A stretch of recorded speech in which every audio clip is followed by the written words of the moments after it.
Doctor. How are you? Hello, everybody. This is so great. And before we begin, however, I want to just pay my respects to the people. Unfortunately, 2 are no longer with us. Brown University, 9 injured, and 2 are looking down on us right now from heaven. And likewise in Australia, as you know, that was a terrible attack, 11 dead, 29 badly wounded. And that was an anti-Semitic attack, obviously. And I just want to pay my respects to everybody. I must say in Syria also, we had an attack in Syria, and we had 3 great patriots terminated by bad people, and not the Syrian government. It was ISIS. Syrian government fought by our side. The new president fought by our side. But I just want to pay my respects to the families. We also had 3 injured, but 2 of them are already out of the hospital, and one's going to be okay. But we lost 3, so it was a rough day.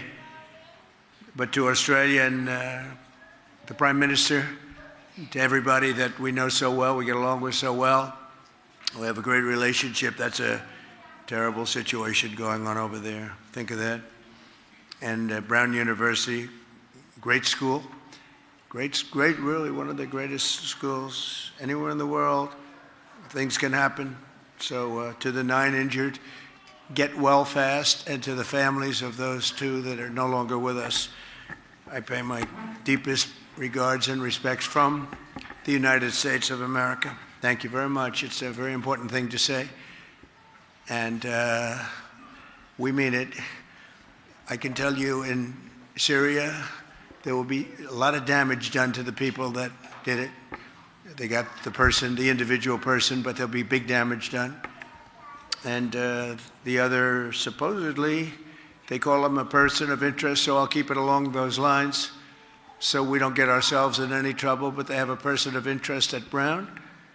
And in Australia, you probably read it's been a very, very brave person, actually, who went and attacked frontally one of the shooters and saved a lot of lives. So very brave person who's right now in the hospital, pretty seriously wounded. So great respect to that man that did that. But we're here for a different reason. We're here to celebrate Christmas and to celebrate, and I think today we can say loudly, we celebrate Hanukkah, because that was such a horrible attack. That was a purely anti-Semitic attack. And to really celebrate the new year, we have an amazing couple of achievements. We've taken in more investment money than any country has ever taken in by 4 times. There's never been anything like it.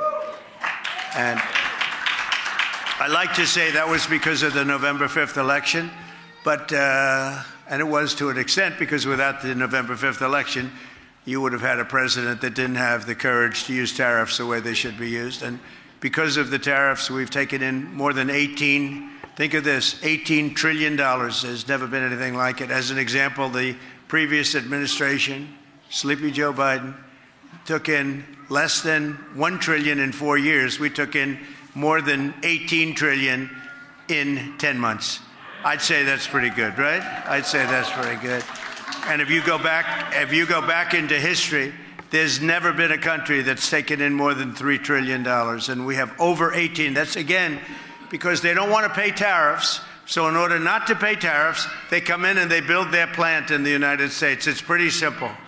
And it's been pretty amazing, actually. We have some very special people here, and because I believe in family so strongly, I think I should introduce, we have Don, we have his children, we have Vanessa, her children, Kai, Tristan, Spencer, Chloe. Kai's a great golfer. Has anyone ever, oh, there she is. Hi, Kai. Put your hand up, Kai. Can you beat your grandpa in golf? Can Kai beat her grandpa in golf? I don't know. But she's great. Chloe is going to be amazing. And all of them, they're great athletes. They're really great. So I just want to welcome Don, and I want to welcome Vanessa. I want to welcome the kids, and Bettina, who's with Don, is such a fantastic person. Where's Bettina? She's a great athlete too. She's like, where are you? I hear a really good athlete. So that's very nice. But so I just had to do that. But then I'm going to tell you about some other people that are here because it's amazing. We have a man who just won the U.S. Open in golf. He hits a long ball, slightly longer than me. I used to think I hit a long ball until I played with him. But everybody feels that way, even the touring pros. He's the longest hitter in golf. He's the longest hitter, much more importantly. He putts great. He chips great. He hits the ball dead straight. It's tough. When you're the longest, straightest hitter that putts the best and chips the best, typically you're going to do quite well, and he does quite well. Just signed a contract for like $200 million for playing golf. You're paying a guy hundreds of millions of dollars. And he's a fantastic person. You know what he's got, though, better than all of his game? The head. He's got the head is better than anything. He knows how to win. Where's Bryson DeChambeau? Is he here? Bryson. Come up here, Bryson. Come on. Come on, Bryson. I want to ask, why is he longer? Look at him. Now, if you rip off the jacket, you'll see the muscles are serious. But we don't have to rip off jackets. Come on up here. Say hello. Hi, Bryce. Great to see you, Mr. President. The current U.S. Open champion. Please. My goodness. Well, I did not know I was going to be coming up here today, but I got to say thank you. And what the president done in this term has been incredible, right? It's the greatest economy that we've ever had, and just to be serving on the President's Council of Sports, Fitness, and Nutrition has been such an honor. And the First Lady looks so beautiful, by the way.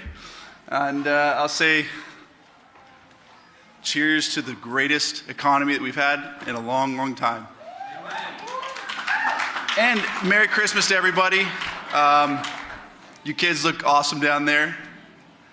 I think that when I was a kid, I never imagined that I'd even be up here. How is this even possible? So it's been a beautiful moment. I'm going to cry, actually, because I don't even know why I'm up here speaking. He hasn't cried in a long time. No, not since the. He's not a big crier. Not since the U.S. Open, but he makes other people cry. I got to tell you, what everybody's doing here is incredible for the country, and I got to thank the President of the United States. He is such an amazing human being. More importantly, as I've gotten to know him over the past decade now, almost, what he's done, not just for our country, but just for every single person that he goes and interacts with, is absolutely incredible. I can't tell you how many times I've been around him and him just look over to a kid and be like, how are you doing? You're doing so great. Love you. Keep going forward. Keep growing in life. It's unbelievable what he does for families and for kids. And for that, I say thank you and Merry Christmas to you guys. It's so amazing. How is my golf game? His golf game, look, his iron play is actually probably better than mine right now. I'll tell you that right now. I can hit it a little farther, but he's a slightly longer. Just a little bit. But his putting has gotten really good lately. I played with Gary Player and Masa's son, of which he made so many putts when we played together for Gary's 90th. But anyway, he's a great golfer, better human being, and you definitely, we're all so lucky to have him as the President of the United States. So thank you guys. Thank you. So Bryson, coming up the 18th fairway, needed a par to win the U.S. Open. He pulled his drive, which is a little bit unlike him, and he had a horrible lie. He was in a bush. This is not good because it looked like it was going to be a routine, but it's hard to finish. You know, winning is not easy, and especially with golf. So he pulled his drive a little bit, hit it about 360, but he pulled it, and he was in a bush. He chopped it out. It was actually an amazing shot. Many of the golfers, who saw this whole thing? Yes, right? I see all my friends are saying, I saw it. He chopped it out of the bush, moved it forward 100 yards into a sand trap.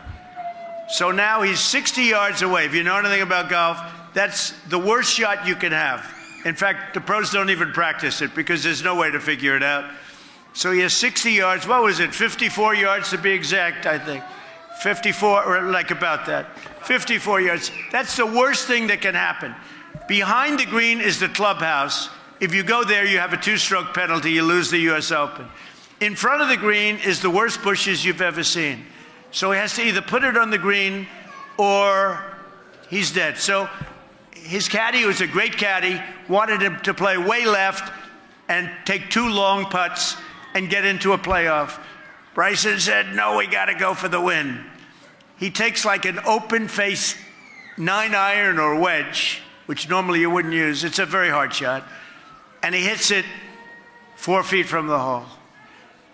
Now, for a golfer, they would say, that's not so good because they have to sink a 4-footer because they can't sink 4-footers. That guy can sink 4-footers. So he still had a 4-foot putt that broke a few inches to the right, which is considered harder than breaking to the left. He stood over the ball, hit it, went into the hole. He wins the U.S. Open. So that's called a champion's heart. So it's great to have you. You're a great champion. You won a lot of golf, U.S. Amateur, a lot of tournaments. And you know, you're just the beginning of your great, you know, your age is where they really become great. 31, 32 years old, that's when, if you look statistically, they do the best from 31, 32 to 40. Except for Vijay. Vijay won all of his tournaments from 40 to 50. Vijay is the one unique player, right? He became great at 40. But you're at the exact perfect age, so great. You're a great champion. Thank you. It's great that you're here. Maybe I'll take a chipping lesson from him. He's a good champion. So I also want to thank Casey. I want to thank you for being here. James Blair, I want to thank you. Where's James? What a job he's done. You have your beautiful family, James? This guy is so good. You know, I wasn't sure. He was very quiet, and I kept hearing he's very quiet. But I'd hear from other people he's a total political genius, but I didn't say it because he was always, I don't know what it was. Maybe he was intimidated by the office of the president. But I heard he was like this brilliant guy. I'm telling you, sir. And then they gave him a very high position. I said, he's so quiet. They said, he's not quiet, sir. Maybe he's quiet around you. He's not quiet. And that was 2 years ago. And you know what? He's not quiet. He's incredible. The job you've done. Thank you, James. Great. Is the other James there? Because you have 2 Jameses. They're both great. So I used to call him Big James and Little James. But the problem is he's not little at all. And I don't think people like being called Little James. But I meant it very affectionately. But Big James is like 6'7", and he weighs like 320. So he's big compared to almost anybody. So then I said, okay, I'll change it. I'll call him Big James, and I'll call him Brilliant James. But that's a real slight on Big James now. So I just keep calling him James, whoever comes. But you've done a great job, and I appreciate it. I know you're working on that situation for appointments, and that'll be great. Pull that off. Naomi, thank you very much from Bedminster. Naomi is here. She does a fantastic job, and I want to thank you. I want to thank Erin Elmore. Is Erin here? Erin, come here, Erin. She's marrying the most powerful man in the administration. She's getting married to the great Dan Scavino. Is Dan here or is he working? He's too big. Come on up here, Erin. You think Dan has bad taste? You won't believe this. Mickey Gallagher, another great golfer, is here. He's the head pro at Bedminster, and come on up here, Erin. You know the First Lady? How are you? Nice to see you. How are you? Want to say a couple of words? Sure. Because she's a great hostess. She hosts professionally everything, and she's the best. But now she's probably going to, let's see, is she going to choke? No. Is she going to be the opposite of Bryson? Go ahead, say a couple. Great, great. Thank you, Mr. President, First Lady, and to everyone, Merry Christmas. Thank you so much for having me. It's an absolute honor. I got to fly here today with Vanessa and all of the kids, and you just have such a wonderful family. Everyone is amazing and polite and smart and athletic and talented. So you guys have done a truly amazing job, and it's a testament to your family. And I think this party is really special because my son is here, my sister is here, and the holidays and Christmas are truly about family. And thank God that we have a president and a first lady who puts our families first, who puts America first. And that's why we get to have this special, amazing, beautiful Christmas season the way that it is. And I thank God every day that President Trump won November 5th of last year. And I think we keep making America great again for all of these people here today, our children, our families. So thank you so much for having me. And thank you, President, First Lady. Thank you. Great. Now you know what I'm talking about. You did a good job. I don't know. Scavino's great, but without that big power, do you think that she would have been interested in him? James, I don't know. I think the power is the thing that did it, right? And his charming personality. He's a great guy. You got a great guy, the best. And he looks great these days. He's a handsome guy, right? Look at her. She's defending him. Thank you. Aaron, thank you very much. Thank you, darling. Great job. I appreciate it. So Mickey Gallagher, where's Mickey? Mickey from one of the... Now, he's a great player, too. Probably Mickey would agree that he's not quite as good as Bryson. He's the head pro at Bedminster, one of the most respected professionals, the most, like in New Jersey. Forget, he's like a king. And he's a really good golfer. But we've given up on the tour stuff, right, Mickey? We gave up. Well, when you see somebody's 100 yards longer, you say, let's go back to hiring golf pros all over the place, right? Thank you, Mickey, for being here. And he is a great golfer. Really terrific lawyer. He's been with me for a long time. I think he's got his family with him, and his family's great. Alan Garton. Where's Alan? Alan, nice to see you, Alan. Boy, are we winning cases or losing? I think we're winning. I guess we're winning because here we are, right?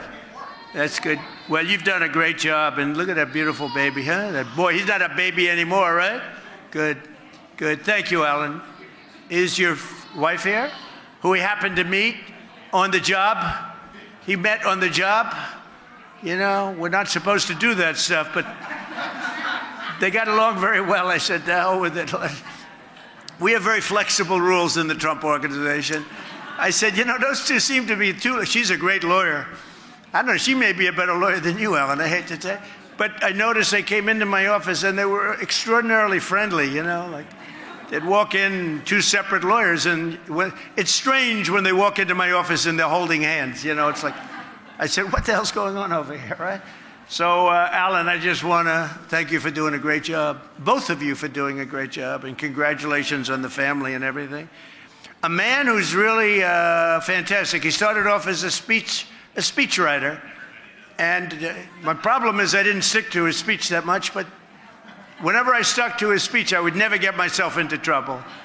But he's one of the greatest speechwriters in the world, and together with his partner, Ross, they form a team that, you know, they've been with me right from the beginning. Vince, are you here, Vince? Oh, there you are, Vince. It's amazing the way you blended in. He wants to blend in. And now he's doing something I think that's going to be the most exciting job of all. And Ross is doing really well. They split up probably the first time. You know, they've always been a team. They wrote, they love each other. They got along so well for so many years. And I said, you know, we have a couple of jobs. Vince is unbelievable on policy. And we have a policy thing that's going to be unbelievable happening. Should I announce it or should I keep it quiet?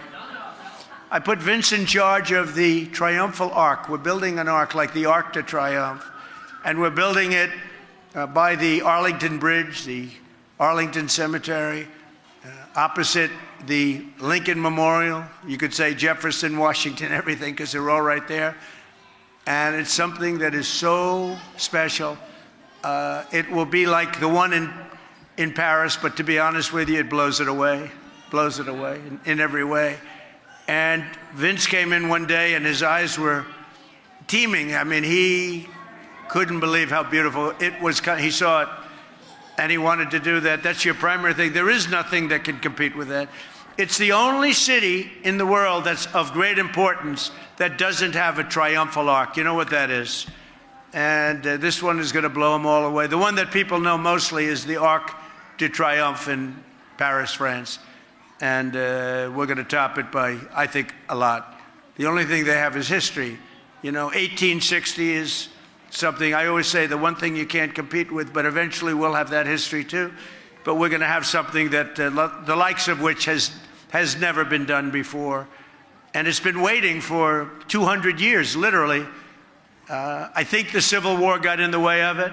You know, the opening, they actually have they have four columns, four small columns with the eagles on top. And they have the circle, you know, before on the other side from the Lincoln. And it's so unbelievable. It's so unbelievable. It's been waiting for hundreds of years. and they were going to build on it a couple of times. It never happened. But it's a circle that's been waiting to have the ark built on it. And I think we're very far along. I think you might want to show it to the National Trust if you'd like. You might want to show it to a couple of people. Take a look at it, because I've always gotten really along well with the National Trust. So take a look and show it to them and start. Maybe they give you some good ideas too, okay? But I'm proud of you, and I'm really especially proud of the job you've done. From day one, he and his partner, Ross, have been writing really great speeches, and I just wish I stuck with them a little bit more often. But we go on and off those speeches, right? And I think ultimately that's the best combination, right? So one of the greatest in the world, the two of those guys, the greatest. Then we have a man who, to me, this is the most interesting story. Boy, do you look like Ivanka. Has anyone ever told you that? I'm saying, is that Ivanka? Could you just turn around for the camera? Does she look like Ivanka? It's the most unbelievable thing. So I didn't want to take a chance. I say, is that Ivanka? You look just like Ivanka, which is a great compliment, actually. So we have a doctor in the White House named Dr. James Jones. Can I tell the story? And he's a great doctor, highly respected by so many people. He's helped so many people. I've had people come to the White House and they were so sick. I've had people come to the White House along with your partner. Well, you have a lot of partners. You have Walter Reed Medical Center, which I think is the best in the world. They've seen things that nobody wants to see, right? They have, doctors have told me, if you can get out of here, you've seen it all. And that's why they produce some of the best doctors in the world. Well, Dr. James Jones is a great doctor. He was the White House doctor during the Obama administration and during the Trump administration. And I guess during a little bit of those two, because we had somebody else named Doc Ronnie who actually got a glimpse of Obama in there too. Is that Doc Ronnie back there? No? Doc Ronnie did all three, and he said Trump is in the best health of all. He had Bush, he had Obama, he had Trump. He didn't have Biden. He didn't have Biden. But Dr. James went on a trip to Peru with the two Obama girls. They wanted to go hiking in Peru. Was it Peru? In Peru. And it's known for being a rather rough place in terms of physical creatures crawling around. 28,000 people die a year from a snake bite, a certain snake. It's a viper, right?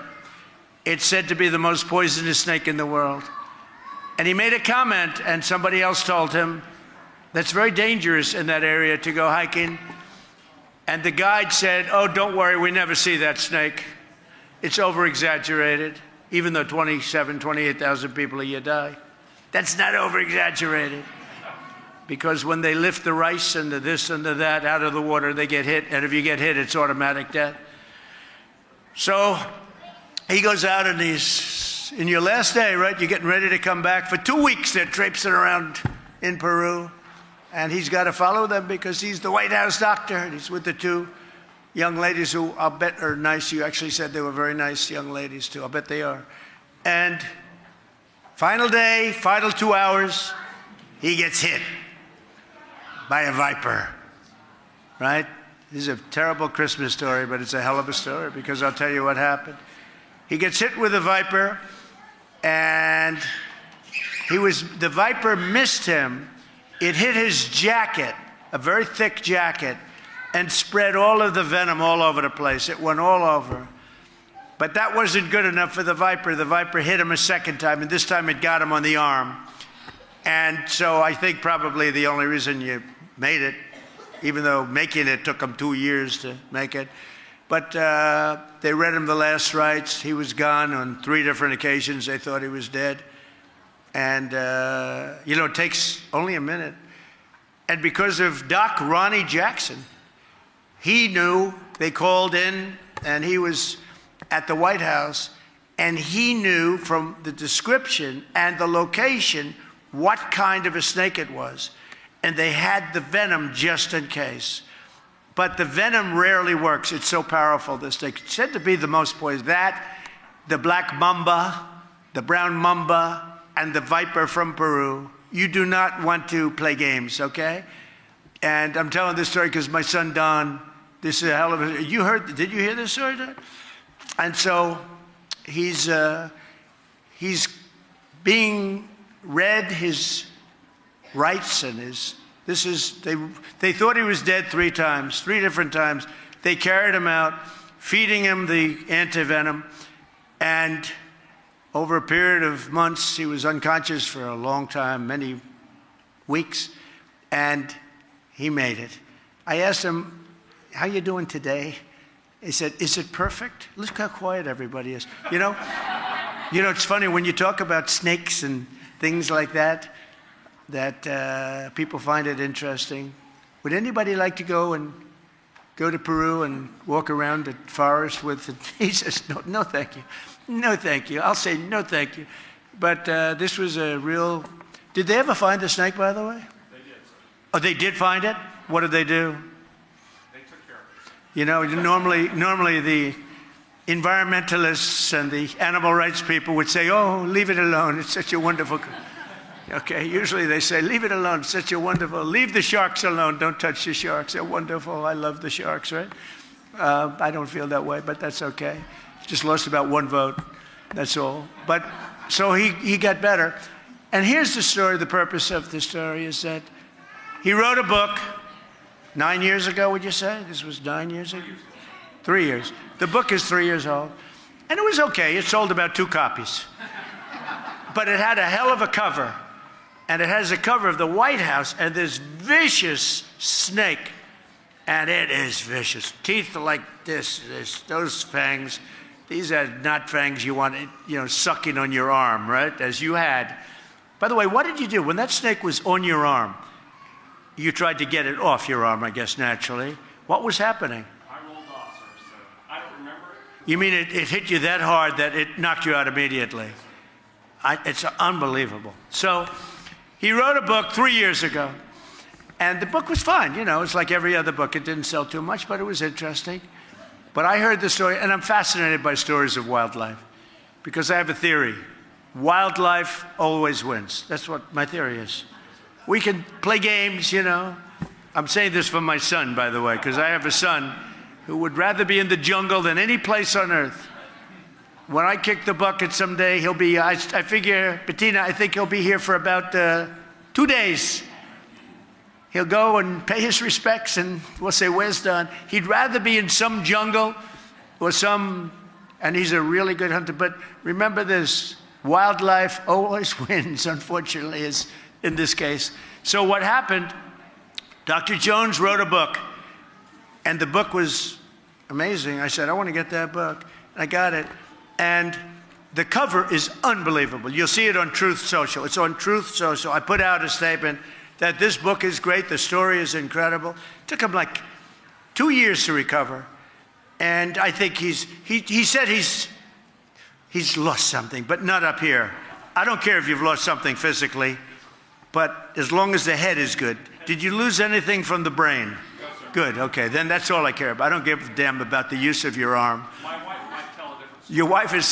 Your wife just, where is your, oh, look at that, wow. She's back here somewhere. She's with my grandkids. Where is the wife of Dr. Jones?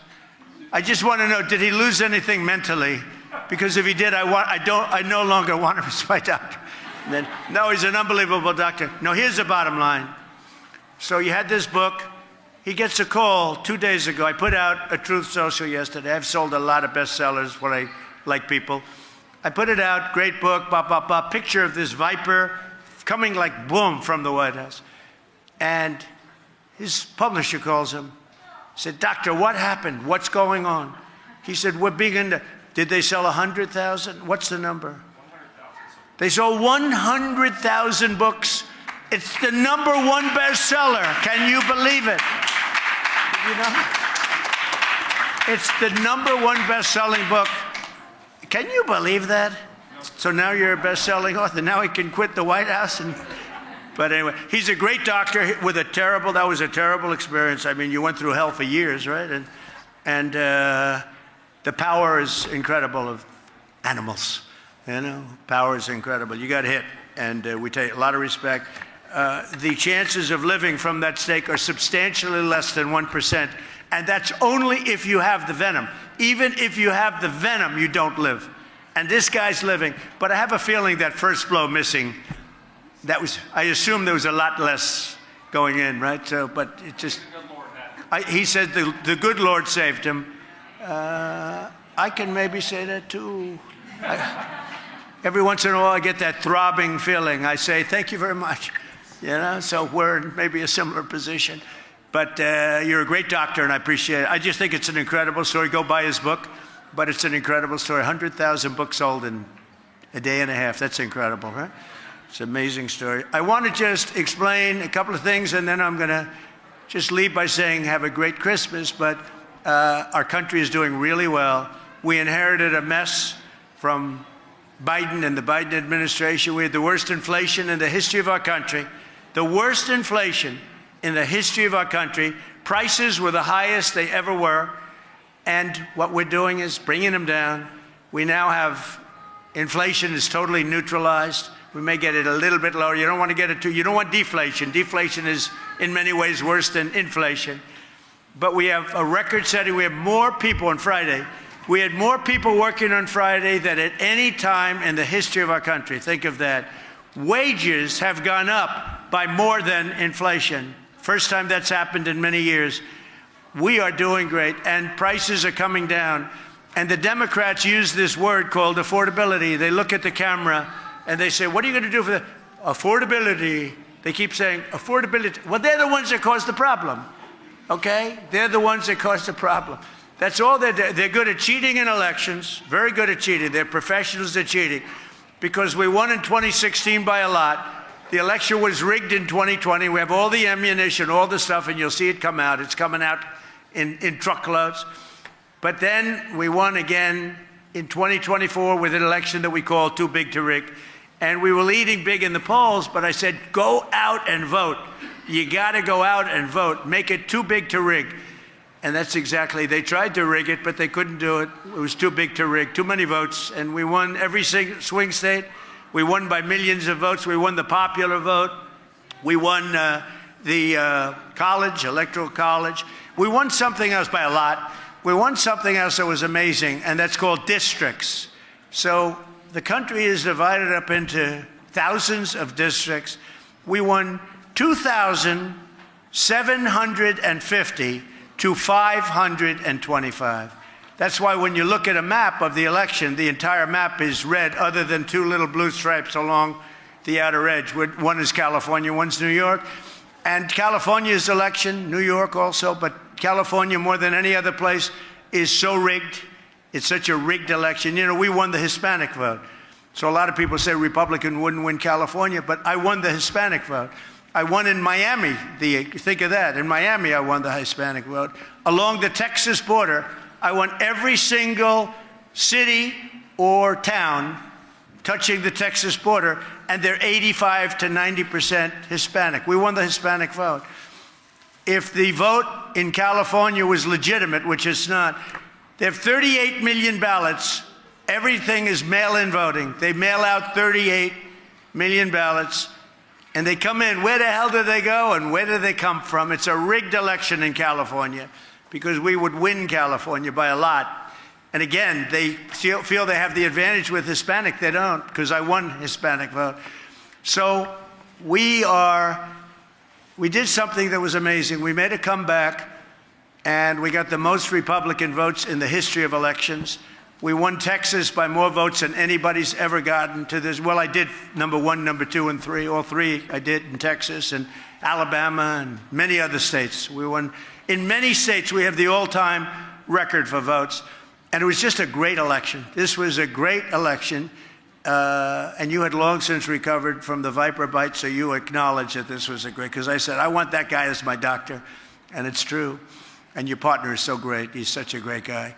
So I just want to say this was an amazing period of time. Our country has been turned around much faster than I thought. If you would have told me that 10 months in, we would have over 18 trillion with a T, not billion, but $18 trillion coming in. And they're coming in, that's all, they're building car plants, they're building AI plants, they're building everything at a level that we've never seen, that no country has ever seen before. Now, I assume that's going to start, it's already showing up, but I assume that it's going to start showing up. I'll be picking a new head of the Fed soon. Our Fed person is absolutely, despite him, we have numbers that really nobody's ever seen, Vince, right? Despite him, we have numbers that nobody's ever seen before. We're fighting through him, and we'll soon have a good head of the Fed who's going to want to see interest rates go down.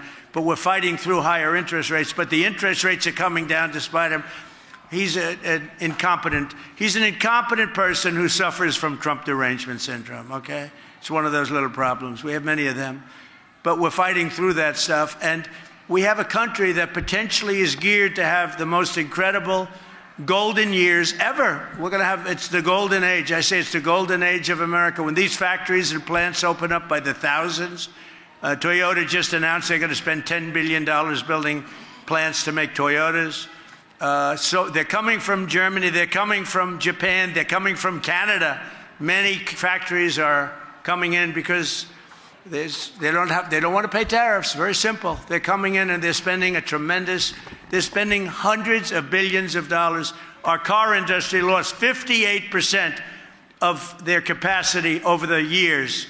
They went to Europe, they went to Mexico, Japan, they went all over. They went to South Korea. And now it's just the opposite. They're all coming back. We have an age that's coming up, the likes of which I don't think this country has never seen. And I just look so forward to the results. You're going to see results in 6 months to a year. I think you'll see results. We've never had anything like it. Again, there's never been any country. China, wonderful. I have a great relationship with President Xi. China's never seen it. Nobody's ever seen it. And by the way, we're leading in AI by a lot. AI is a big deal. And we're leading in AI by a lot. And the big problem was electricity, but I allow our plants, in other words, all of these geniuses that are building a $60 billion plant, I allow them to build their own electric capacity as part of the plant, and that solved the problem with the old grid. So they're able to do things that nobody thought they'd be able to do. We're getting them very fast approvals, and many of those plants are right now being built. So we have things happening like nobody's ever seen before. We have a great country. It's a great time to have Christmas. And I just want to introduce a person who's very outstanding. She is a great person, a highly respected woman. Every time I make a speech, I see signs, "We love our First Lady. We love our First Lady. They love our First Lady." What can I do? I don't like it because I think they like her more than they like me, and I am not happy about it. I am not happy. We're going to have a discussion about this. But they love our First Lady. And you know, Melania did all of these decorations, and she's gotten great reviews. The first year she did the trees, that's right. The first year one, she did the trees, they were white, and they were so, snow, beautiful. And the fake news hit her hard. The next year, they were red, gorgeous red. They hit her hard. The next year, they were another color, they hit her. I said, "Baby, do me a favor. Do me a favor. Make the trees green. Let them just be green. They're so beautiful. Let them be green." Anyway, she has gotten the greatest reviews I've ever seen. And nobody has ever gotten reviews like this for the White House. I actually like the white ones better, but what am I going to... She has done a great job, and maybe I'll ask her to say a few words. She loves you all. Thank you very much. Good afternoon. Welcome to the White House. It's nice to see familiar faces. First of all, my thoughts and prayers go to the families of people who lost their loved ones around the world in this difficult time. We are celebrating here Christmas, and I'm thinking about them, what they're going through. So my heart is with them. I would like that you enjoy today the White House. It's a special place. And we have a Santa visiting today. I hope you saw him. And if not, go to visit him in the green room, the family's room, a game room. He's waiting for you. You could take pictures and maybe whisper to him what you would like to have as a present for Christmas. So enjoy the time. wishing you a Merry Christmas and a very Happy New Year, and all the best to your families. Thank you. Thank you. And I just want to say, go. You're here for a reason. It's to celebrate Christmas and all of the holidays and the success of America. But we have the best chefs here. You are going to love that food, so go and get the food. Everybody wants to come to the Christmas party. I have made so many enemies because you can only have so many. And I've made so many enemies because I'm saying, I'm sorry, we're just not able to accommodate you. I don't necessarily say it myself, but our people do. And I think it's 10 to 1, Vince, 10 to 1. The 1 gets in and the 10 don't. This is not a good, politically, this is not a good thing, but you're here.